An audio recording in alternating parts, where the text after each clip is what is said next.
Jenis metode pemberian tanda pada hewan ternak. Yang pertama, identifikasi ternak. Identifikasi ternak adalah proses pemberian tanda atau label pada hewan ternak untuk tujuan pengenalan, pemantauan, dan pengelolaan.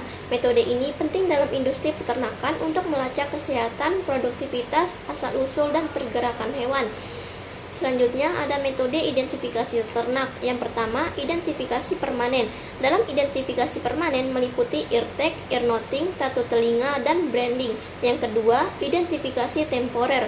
Dalam identifikasi temporer meliputi pemberian kalung pada leher dan pemberian gelang pada kaki hewan ternak.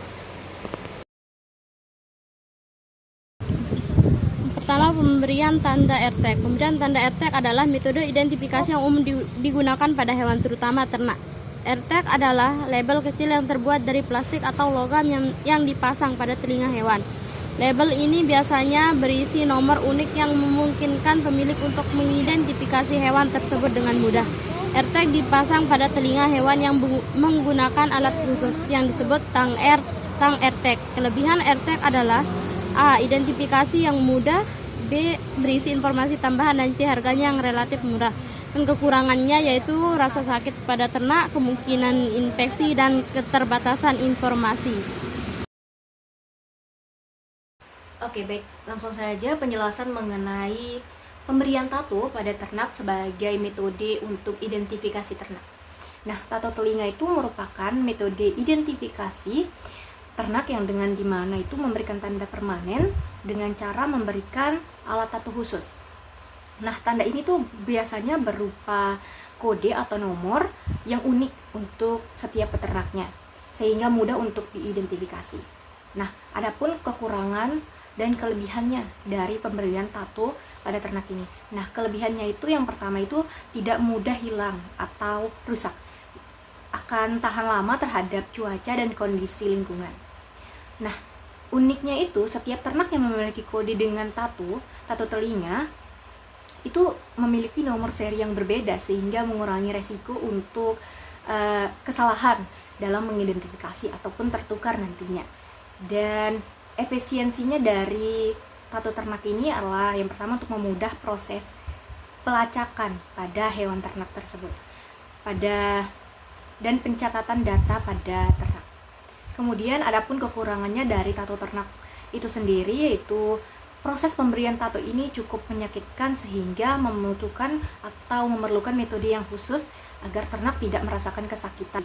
Kemudian prosesnya juga memerlukan keahlian dan peralatan khusus, tidak memerlukan perlengkapan yang sembarangan agar tidak menimbulkan infeksi nantinya pada ternak tersebut.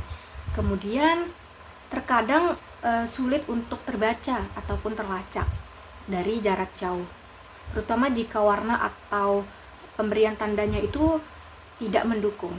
Itu saja mungkin penjelasan dari pemberian tato pada ternak. Selanjutnya akan dijelaskan oleh rekan-rekan saya. Earnoting adalah teknik identifikasi hewan ternak yang melibatkan pemotongan bagian dari telinga hewan untuk menciptakan pola unik. Pola ini kemudian dapat digunakan untuk mengidentifikasi hewan secara individual, mirip dengan nomor seri. Earnoting kemungkinan peternak untuk dengan mudah mengidentifikasi hewan individu dalam kawanan besar. Ini sangat penting untuk melacak silsilah kesehatan dan kinerja hewan. Earnoting biasanya dilakukan dengan menggunakan alat khusus yang disebut earnoter. Kelebihannya hemat biaya, tahan lama, dan mudah dilakukan. Sedangkan kekurangannya memberikan rasa nyeri pada hewan ternak, mengubah penampilan ternak, dan sering terjadi kesalahan dan menyebabkan kesulitan dalam mengidentifikasi hewan. Branding adalah pemberian tanda-tanda atau simbol khusus pada kulit hewan ternak untuk menunjukkan pemiliknya. Untuk mengidentifikasi ternak, industri peternakan umumnya menggunakan dua metode branding. Yang pertama yaitu hot branding dan juga freeze branding. Hot branding menggunakan akan plat besi yang dipanaskan dan bersifat permanen. Freeze branding menggunakan akan plat besi dingin dengan suhu sekitar 100-200 derajat Celcius. Kelebihan, proses yang cepat, hasil langsung terlihat dan jelas dan permanen. Kekurangannya yaitu prosesnya menyakitkan untuk hewan. Resikonya infeksi pada kulit ternak bisa merusak kualitas kulit Kalung leher. Sistem ini banyak digunakan oleh peternak tradisional. Kalung leher biasa terbuat dari besi, plastik, atau bahan lainnya dan diberi tanda nomor, nama, dan sebagainya. Kelebihannya dapat dengan mudah diubah atau dipindahkan, biaya murah. Dan kekurangannya yaitu kalung nomor mudah lepas, rusak, dan hilang. Yang kedua, ada gelang kaki. Menggunakan gelang pada pergelangan kaki atau ekor sapi lalu dilengkapi dengan label. Kelebihannya, prosesnya lebih mudah, menghindari inbreeding. Kekurangannya, gelang yang di pergelangan kaki sering tertutupi oleh kotoran sehingga sulit untuk dibaca.